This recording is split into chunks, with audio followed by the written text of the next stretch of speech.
Welcome back to today's episode. And today we are delving into the intricate workings of the human mind in the context of pivoting your business or creative ideation. So grab yourself a notepad. We're about to explore the depths of mental barriers that often hinder entrepreneurial journeys. You are listening to That Big CEO Energy, where we talk all things business, life, marriage, and push you to a new edge of discovering what that big CEO energy means for you. Listen, I understand that we have barriers that we carry from when we were once employees, and those have impacted us as we continue to build our businesses. I'm here to walk alongside you and give you encouragement through interviews with friends and other women in business who have broken down those barriers and paved their own way. Tune in with me as we uncover some of the unconscious things that we do that keep us from building that big CEO energy we've always dreamed about. Let's dive in. Fear, the first adversity we encounter. It often arises from the anticipation of the unknown, right? It's this persistent voice whispering worst case scenarios. You're gonna fail. Do you really think you're worth that? Who's even gonna listen to you? It really makes us question our abilities and our decisions. However, if we examine fear closely, I think we'll realize a few things. That it's first, a primal instinct designed to keep us safe. So we have fear that is implanted in us that is good fear. And if we embrace it as this natural response, it allows us to acknowledge it without allowing it to control our actions. The controlling of the actions is the other part of fear that really takes off. And what I'm asking from us in this episode is to really accept fear as a companion rather than an adversity, because it can enable us to move forward despite its presence and fosters a resilience that really propels us towards our goals. Let's now uncover kind of the intricacies of resistance to change, right? Because when we're working on something new, there's the fear that lets us know, hey, are you sure about this? Do you really want to take this on? And then if we ignore fear and we let it just show up and we let it start driving the bus, what happens is it takes its own path and it starts giving us resistance to change. And this resistance is awfully deeply rooted in our psychological makeup. And it stems from this evolutionary preference for stability and predictability, right? So if something that you are doing is new and not normal for you, fear heightens itself and says, ooh, this is going to be really scary. And then up comes resistance and says, okay, so we're not going to do that because that is not normal. That is not what we do in our comfort zone. But I think change is the heartbeat of progress. It's an opportunity for growth and adaptation. It's embracing change that involves rewiring our thought process to really view the unfamiliar, right, as this canvas for innovation and advancement. If we think about kind of this reparenting aspect, most of us come into parenting with certain things that we are not willing to take on that our parents did, right? And it is the same thing when we move into making business decisions. If we can get on the side of embracing change and knowing that it's coming, knowing that it's going to be different, knowing that it possibly will be scary, and it possibly, honestly, could fail. But if you get in the habit of letting change be this thing that is exciting, that it's, if something does fail, great. We're just moving on to the next thing. What is next on my list, right? But it's a about creating this mental environment where change is not just tolerated, but it's so welcomed and we even sought after it. I think then what happens is we move into this perfectionism sort of thing, right? So we say to fear, okay, yep, great. I am going to set you aside. Like you have a place, but it is not the place of the driver's seat. You got to move to the back of the bus. So fear's in the back of the bus, right? And resistance is hanging out with him. They are the cool kids in the back, but they're not causing a disturbance. They're just there along for the ride. And we've already addressed them. We've already looked them in the face and said, we're good. Like I see you. I appreciate your concern, but also I'm going to keep going. Perfectionism then shows up, and it's this silent assassin of creativity, right? While we're striving for excellence, and that could be commendable, an obsessive pursuit of perfection really can lead to stagnation. So it's important, really, to differentiate between striving for excellence and demanding flawlessness.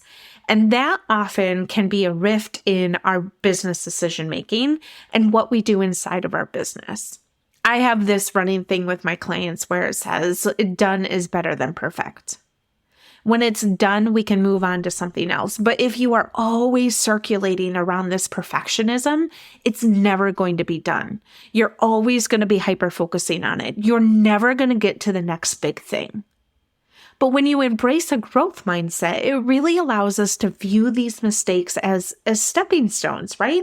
Rather than roadblocks. It's kind of like when you're looking at a cobblestone path, right? Nothing is really truly perfect. Nothing is really set in stone. But if you stand back and you look at it, it's really, really beautiful. But there's mistakes in the stones.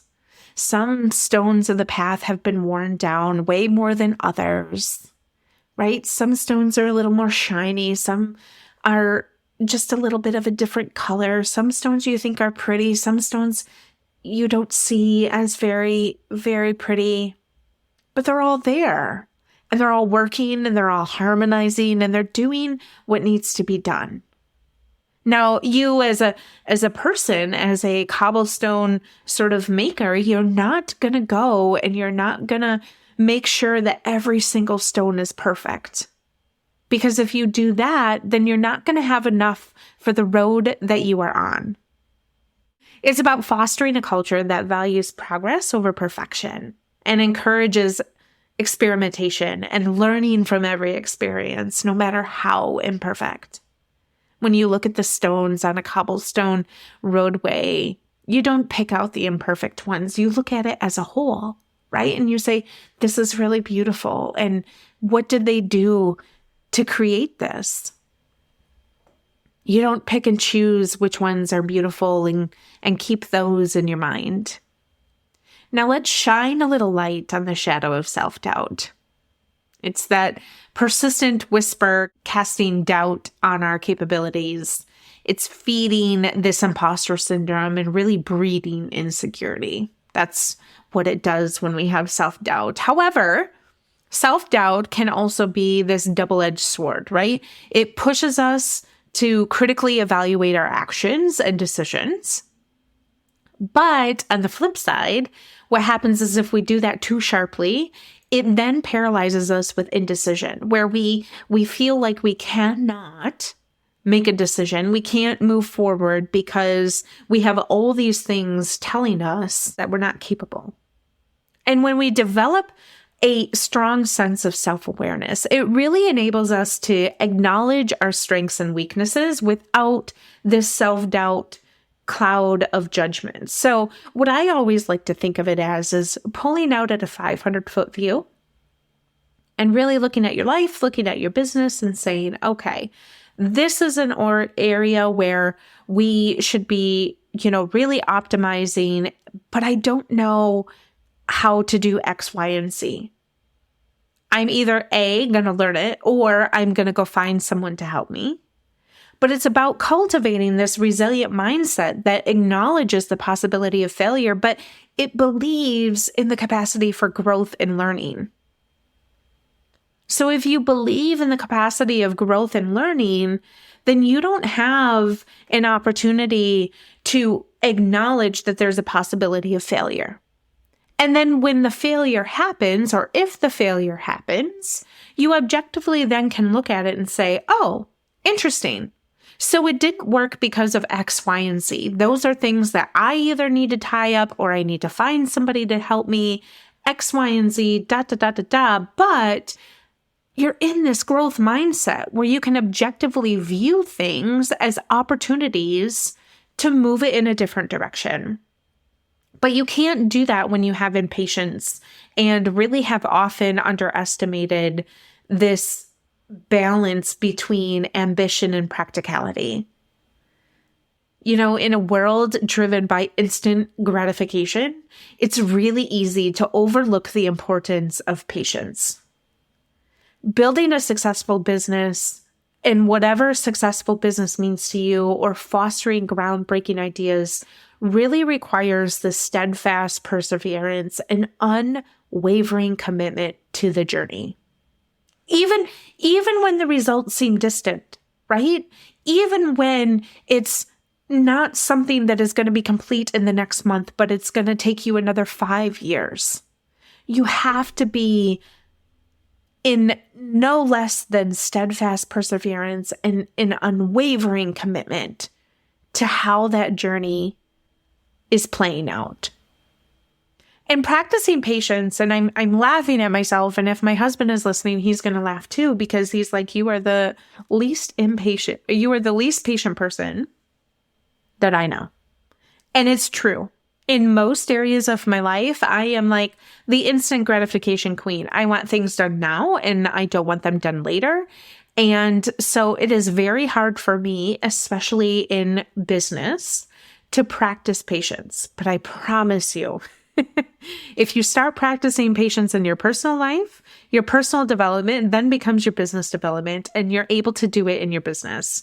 But practicing patience involves understanding that significant achievements are seldom immediate, and that consistent, focused efforts compound, right, over time to yield substantial results. That is nothing new under the sun, but I think it's really easy for us to kind of get lost in that. And I think it's really easy for us to push it to the side and say, yeah, but I want. And we don't think about what is needed. We think about what is wanted. And so if you are confronting these mental barriers, I want you to understand that these mental barriers involve a profound journey of self-awareness and introspection. Like, no doubt about it. It's literally about understanding the intricacies of your human psyche and really leveraging them to fuel our entrepreneurial endeavors. When we cultivate resilience and embrace change and value progress over perfection and nurture self-belief and exercise patience, there is no way that growth will not come and that you are not paving the way for transformative growth and resilience. And aren't those the things that we're really looking for? Right? Aren't those the things that when we look at what everybody else is doing on social media, when we look at what other businesses are thriving, that those are the things that they have worked really, really hard on. And if somebody else tells you different, they are highly mistaken, and they probably are not as successful as they are leading to be.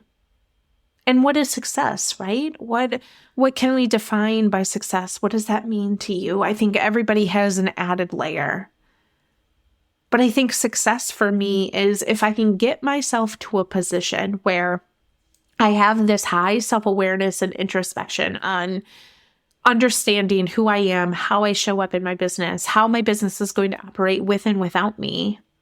I then can understand where the barriers are and begin to start chipping away on those, because I really feel like if we chip away at our barriers and we look fear in the face and say, I see you, I hear you, but also I'm going to do it anyway.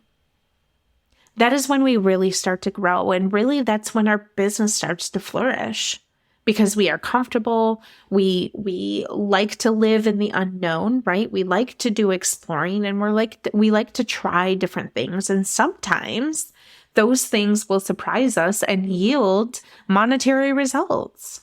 And that's really, really beautiful. But you wouldn't even be able to get yourself to that point if you didn't do all of this work.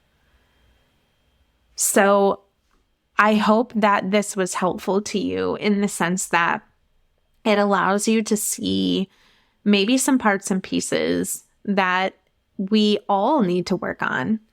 And if that is you, I want you to keep showing up. I want you to keep exploring the strategies and the techniques to fortify your mental resilience in this dynamic world of business, right? And creativity. But until then, I want you to remember to embrace the challenges, celebrate your journey, and keep pushing the boundaries of what's possible. Thanks for tuning into the show today. If you heard something that helped you, I would love it if you would leave a review and share it with your friends.